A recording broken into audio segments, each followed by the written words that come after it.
Hello नमस्कार दोस्तों। मैं गीतिका स्वागत करती हूँ आप सभी का हमारे अपने यूट्यूब चैनल शिक्षण आरंभ पर। दोस्तों आज मैं आप सभी के लिए लाई हूँ सीटीपी के बहुत ही अच्छे और महत्वपूर्ण प्रश्न। तो आइए शुरू करते हैं आज का सेशन का पहला प्रश्न आपकी स्क्रीन पर ये रहा। बच्चे की बुद्धिलब्धि 90 से 110 के मध्य है। वह है सामान्य बुद्धि, प्रखर बुद्धि, उत्कृष्ट बुद्धि या फिर प्रतिभाशाली। आपको बताना है कि बच्चे की बुद्धिलब्धि अगर 90 से 110 के मध्य है तो वह कौन सी बुद्धि वाला बालक है। तो उसे हम सामान्य बुद्धि वाला बालक कहते हैं। अगला क्वेश्चन आपकी स्क्रीन पर, बच्चे के लिए निःशुल्क एवं अनिवार्य शिक्षा का अधिकार अधिनियम कितने वर्ष के बच्चों के लिए लागू किया गया है। ऑप्शन है आपका 6 से 14 वर्ष, 7 से 13 वर्ष, 5 से 11 वर्ष या फिर 6 से 12 वर्ष। तो इसका जो राइट आंसर होगा वो होगा ऑप्शन ए 6 से 14 वर्ष। और ये अधिनियम जो है 2009 में आया था और 1 अप्रैल 2010 में इसे लागू किया गया, यानी कि ये इम्प्लीमेंट हुआ। अगला क्वेश्चन आपकी स्क्रीन पर, एक बच्चे की वृद्धि और विकास के अध्ययन की सर्वाधिक अच्छी विधि कौन सी है। मनोविश्लेषण विधि, तुलनात्मक विधि, विकासीय विधि या फिर ऑप्शन डी सांख्यिकी विधि। तो इसका जो राइट आंसर होगा वो होगा ऑप्शन नंबर सी विकासीय विधि। अगला क्वेश्चन आपकी स्क्रीन पर है, गार्डनर ने 7 बुद्धि का अधिमान निर्धारित किया, इनमें से कौन सा नहीं है। आपको बताना है इनमें से कौन सा नहीं है। ऑप्शन ए स्थान संबंधी बुद्धि, भावात्मक बुद्धि, अगला ऑप्शन अंतर्वैयक्तिक बुद्धि या फिर भाषात्मक बुद्धि। तो इसका जो राइट आंसर होगा वो होगा भावात्मक बुद्धि। गार्डनर ने भावात्मक बुद्धि का अधिमान निर्धारित नहीं किया था। अगला क्वेश्चन आपकी स्क्रीन पर, मनोविज्ञान शिक्षा का आधारभूत विज्ञान है, यह किसने कहा है। बी.एन. झा ने, स्किनर ने, डेविस ने या फिर वुडवर्थ ने। तो इसका जो राइट आंसर होगा वो होगा ऑप्शन नंबर बी स्किनर। बच्चों ये भी याद रखना कि स्किनर ने ही सक्रिय अनुबंधन सिद्धांत यानी कि ऑपरेंट कंडीशनिंग थ्योरी का सिद्धांत भी दिया था। तो इसको भी याद रखिएगा। अगला जो क्वेश्चन है वो है एलेक्सिया क्या है। एलेक्सिया जो है, एलेक्सिया को हम डिसलेक्सिया भी कहते हैं। तो अगर डिसलेक्सिया आ जाए या एलेक्सिया आ जाए तो एक ही चीज होगा, ठीक है। तो इसका जो ऑप्शन ए है वो है पढ़ने की अक्षमता, बी लिखने की अक्षमता, सी सीखने की अक्षमता और डी सुनने की अक्षमता। तो एलेक्सिया का जो राइट आंसर होगा वो होगा एलेक्सिया है पढ़ने की अक्षमता। अगला क्वेश्चन है आपकी स्क्रीन पर, क्वेश्चन नंबर 7, पियाजे की औपचारिक संक्रियात्मक अवस्था किस आयु अवधि तक मानी जाती है। ऑप्शन ए 0 से 2 वर्ष, ऑप्शन बी 2 से 7 वर्ष, ऑप्शन सी 7 से 11 वर्ष या फिर ऑप्शन डी 11 से 15 वर्ष। तो इसका जो राइट आंसर होगा वो होगा ऑप्शन डी 11 से 15 वर्ष। अच्छा दोस्तों, पियाजे ने संज्ञानात्मक विकास का सिद्धांत दिया था और इसे हम विकासीय अवस्था का सिद्धांत भी कहते हैं, ये भी याद रखिएगा, ठीक है। आगे चलते हैं, अगला क्वेश्चन लेते हैं, गर्भ में बालक को विकसित होने में कितने दिन लगते हैं। तो ऑप्शन ए 150, बी 280, सी 390 या फिर डी ऑप्शन 460। तो इसका जो राइट आंसर होगा वो होगा ऑप्शन नंबर बी 280 दिन या फिर आप कह सकते हैं 9 महीने भी, ठीक है। तो गर्भ में बालक को विकसित होने में 280 दिन लगते हैं। अगला क्वेश्चन आपकी स्क्रीन पर, किस मनोवैज्ञानिक ने अपने 3 वर्षीय पुत्र का अध्ययन किया। Option A Pestalozzi, B Watson, C Stanley Hall या फिर डी जेम्स सली। तो इसका जो राइट आंसर होगा वो होगा ऑप्शन ए पेस्टोलॉजी। अगला क्वेश्चन आपकी स्क्रीन पर, बालक का विकास होता है, आपको बताना है कैसे होता है। सिर से पैर की ओर, पैर से सिर की ओर, दोनों ओर से या फिर इनमें से कोई नहीं। तो इसका जो राइट आंसर होगा वो होगा सिर से पैर की ओर, ठीक है। ऑप्शन ए सिर से पैर की ओर, और इसे हम मस्ताधोमुखी विकास भी कहते हैं, ठीक है बच्चों, याद रखना। अगला क्वेश्चन आपकी स्क्रीन पर, गर्भाधान काल की अवस्था नहीं है, इनमें से आपको बताना है कि कौन सा ऑप्शन ऐसा है जो गर्भाधान की काल की अवस्था नहीं है। शैशवावस्था, डिंब, बीजकरण या फिर भ्रूणावस्था। तो इसका जो राइट आंसर होगा वो होगा ऑप्शन ए शैशवावस्था। शैशवावस्था गर्भधान काल की अवस्था नहीं होती है। अगला क्वेश्चन आपकी स्क्रीन पर, क्वेश्चन नंबर 12, गर्भ में सर्वप्रथम निर्माण होता है, आपको बताना है कि किस चीज का निर्माण सबसे पहले होता है। ए पैर, बी सिर, सी धड़ या फिर डी सभी का। तो इसका जो राइट आंसर होगा वो होगा ऑप्शन बी सिर। क्वेश्चन नंबर 13, जन्म के समय शिशु में कितनी हड्डियां होती हैं? Option A 206, option B 230, option C 270 या फिर ऑप्शन डी 320। तो इसका जो राइट आंसर होगा वो होगा ऑप्शन सी 270। जन्म के समय शिशु में 270 हड्डियां होती हैं।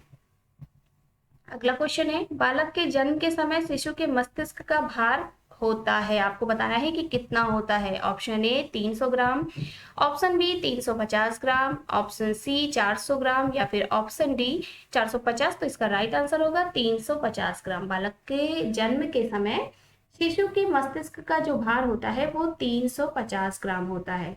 अच्छा बच्चों, ये भी याद रखिएगा कि जो वयस्क के मस्तिष्क का भार होता है वो 1350 ग्राम होता है। ठीक है, बालक के मस्तिष्क का भार, जन्म के समय जो शिशु होता है उसके मस्तिष्क का भार 350 ग्राम होता है और एक वयस्क के मस्तिष्क का भार 1350 ग्राम होता है। अगला क्वेश्चन है, बालक मुख्य रंगों की पहचान कर लेता है, किस वर्ष से जो है वो मुख्य रंगों की पहचान करना आरंभ कर देते हैं? पहला ऑप्शन है 5 वर्ष, दूसरा 2 वर्ष, तीसरा 3 वर्ष या फिर चौथा 4 वर्ष। तो आपको इसका आंसर बताना है। तो इसका जो राइट आंसर होगा वो होगा ऑप्शन ए 5 वर्ष। अगला क्वेश्चन आपकी स्क्रीन पर, किशोरावस्था आदर्शों की अवस्था है, सिद्धांतों के निर्माण की अवस्था है, साथ ही जीवन का सामान्य समायोजन है, यह परिभाषा किसने दिया था? तो उसका जो ऑप्शन है वो इस तरह से है, हेडो रिपोर्ट या फिर जीन पियाजे या फिर फ्रेडरिक ट्रेसी और या फिर E.L. पील। तो इसका जो राइट आंसर होगा वो होगा ऑप्शन नंबर बी जीन पियाजे। अगला क्वेश्चन आपकी स्क्रीन पर, मनुष्य के शरीर में हड्डियों की संख्या कम से कम होती है। ऑप्शन ए शैशवावस्था में, दूसरा बाल्यावस्था में, तीसरा किशोरावस्था में या फिर चौथा प्रौढ़ावस्था में। तो इसका जो राइट आंसर होगा वो होगा ऑप्शन डी प्रौढ़ावस्था में। जैसे जैसे मनुष्य जो है मनुष्य की उम्र कम होने लगती है, वो धीरे धीरे जैसे जैसे प्रौढ़ावस्था फिर वृद्धावस्था में जाता है वैसे वैसे उसके शरीर में जो हड्डियां होती हैं उनकी संख्या कम होती चली जाती है। अगला क्वेश्चन आपकी स्क्रीन पर, जीन पियाजे के अनुसार संज्ञानात्मक विकास की अवस्थाएं हैं। आपको बताना है कि जीन पियाजे ने अपनी संज्ञानात्मक अवस्था विकास की अवस्था में कितनी अवस्थाएं बताई हैं? ए 4, बी 3, ऑप्शन सी 2 या फिर डी 5। तो इसका राइट आंसर होगा ऑप्शन ए 4। अगला क्वेश्चन आपकी स्क्रीन पर, क्वेश्चन नंबर 19, किशोरावस्था बड़े संघर्ष, तूफान और विरोध की अवस्था है, यह कथन किसका है? आपको बताना है कि यह कथन किसने दिया है। तो ये कथन दिया था स्किनर ने या फिर स्टेनले हॉल ने या फिर E.A. किलपैट्रिक ने या फिर थॉर्नडाइक ने। तो इसका जो राइट आंसर होगा वो होगा option number B Stanley Hall ने। आगे चलते हैं, लेते हैं अगला क्वेश्चन, नैतिक तर्क का अवस्था सिद्धांत किसने स्पष्ट किया? कोहलबर्ग, एरिक्सन, फ्रॉयड या फिर पावलोव। तो इसका जो राइट आंसर होगा वो होगा ऑप्शन ए कोहलबर्ग। कोहलबर्ग ने नैतिक तर्क का अवस्था का सिद्धांत दिया था। दोस्तों सीटेट में आपके जो है कोहलबर्ग से, चॉम्स्की हैं, जीन पियाजे हैं, ये कुछ जो है जो मनोवैज्ञानिक हैं इनसे क्वेश्चंस हमेशा पूछे जाते हैं। अगला है क्वेश्चन नंबर 21, वंशानुक्रम से संबंधित प्रयोग चूहे पर किसने किया? इसका जो राइट आंसर है वो आपको बताना है। तो ऑप्शन ए कार्ल पियर्सन ने, ऑप्शन बी मैकडूगल ने, ऑप्शन सी मेंडल ने या फिर ऑप्शन डी पावलोव ने। तो इसका जो राइट आंसर होगा वो होगा ऑप्शन सी मेंडल। अगला क्वेश्चन आपकी स्क्रीन पर, क्वेश्चन नंबर 22, पूर्णतः प्रकार्यशील व्यक्ति का संप्रत्यय किसने दिया? ऑप्शन है आपका Carl Rogers, Freud, Francis Galton या फिर इवान पावलोव। तो इसका जो राइट आंसर होगा वो होगा option A Carl Rogers. Carl Rogers ने पूर्णतः प्रकार्यशील व्यक्ति का संप्रत्यय दिया था। अगला क्वेश्चन आपकी स्क्रीन पर, किसने यह दावा किया कि सभी भाषाओं में होने वाले कुछ सार्वभौमिक गुण जन्मजात होते हैं? तो इसका जो राइट आंसर होगा वो आपको बताना है। Option A B.F. Skinner, B Albert Bandura, C Noam Chomsky and D E C Tolman. तो इसका राइट आंसर आपको बताना है और इसका जो राइट आंसर होगा वो होगा option number C, Noam Chomsky. Noam Chomsky ने भाषा का सिद्धांत दिया था। तो भाषा से संबंधित कोई भी क्वेश्चन पूछा जाता है तो उसका राइट आंसर आपको नॉम चॉम्स्की ही लगाना है। ठीक है बच्चों, अगला क्वेश्चन आपकी स्क्रीन पर, क्वेश्चन नंबर 24। किस मनोवैज्ञानिक के अनुसार विकास एक सतत और धीमी प्रक्रिया है? ऑप्शन ए कॉल्सनिक, ऑप्शन बी पियाजे, ऑप्शन सी स्किनर या फिर ऑप्शन डी हरलॉक। तो इसका जो राइट आंसर होगा वो होगा ऑप्शन सी स्किनर। स्किनर ने जो है स्किनर के अनुसार विकास एक सतत और धीमी प्रक्रिया है। अगला क्वेश्चन है 25। बालक का विकास परिणाम है। आपको बताना है कि बालक का विकास किस चीज का परिणाम है? वंशानुक्रम का, वातावरण का, वंशानुक्रम एवं वातावरण की अंतःक्रिया का या फिर आर्थिक कारकों का। तो इसका जो राइट आंसर होगा, आई होप सबको पता होगा कि बालक का विकास जो है वंशानुक्रम व वातावरण की अंतःक्रिया का परिणाम होता है। उस पर वंशानुक्रम और वातावरण दोनों ही जो है प्रभाव डालते हैं, दोनों का ही परिणाम होता है वो। Question number 26। पियाजे के संज्ञानात्मक विकास के अनुसार संवेदी क्रियात्मक अवस्था होती है। ऑप्शन ए जन्म से 2 वर्ष तक, ऑप्शन बी 2 से 7 वर्ष तक, ऑप्शन सी 7 से 11 वर्ष तक, ऑप्शन डी 11 से 16 वर्ष तक। तो पियाजे की ये जो संवेदी क्रियात्मक अवस्था है, पियाजे के 4 अवस्थाओं में से एक है।